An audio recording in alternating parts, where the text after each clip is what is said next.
Now, this next bit's not going to be for the squeamish, because Romans practice one of the most vicious forms of execution you can imagine. It was called crucifixion. What they did was they take the stump of an old tree like this, and then they take a crossbar.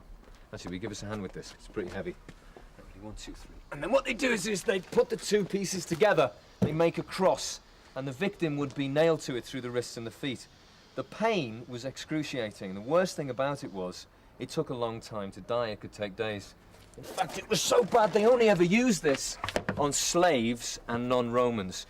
Now, as well as Jesus, there were two thieves being executed. And the Roman soldiers forced them to carry their crossbeams to the place they were going to be executed.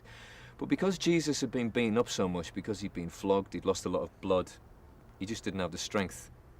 And he kept falling.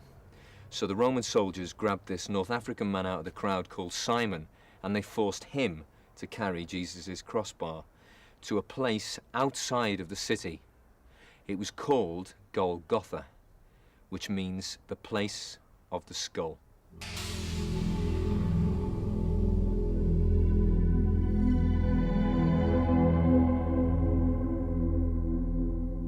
As Jesus was being nailed to the cross, people in the crowd heard him praying. He prayed this: "Father, forgive them.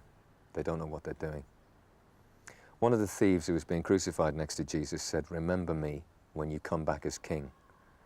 And Jesus said, "I promise you, today you will be with me in paradise."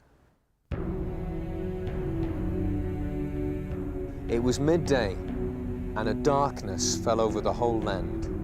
At 3 o'clock, Jesus was heard to cry out in a loud voice, "It is finished." Then he said, "Father, into your hands I commit my spirit." And he died.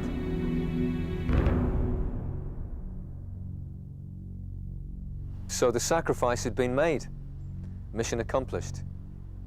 But the Roman soldiers who'd been standing around watching all this, and remember, they'd seen hundreds of crucifixions. It was their job. It's just what they did.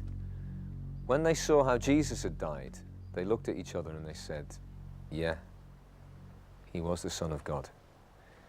Then the people just went off to their homes. But they were shattered because they knew they'd killed an innocent man, a man who'd never even sinned.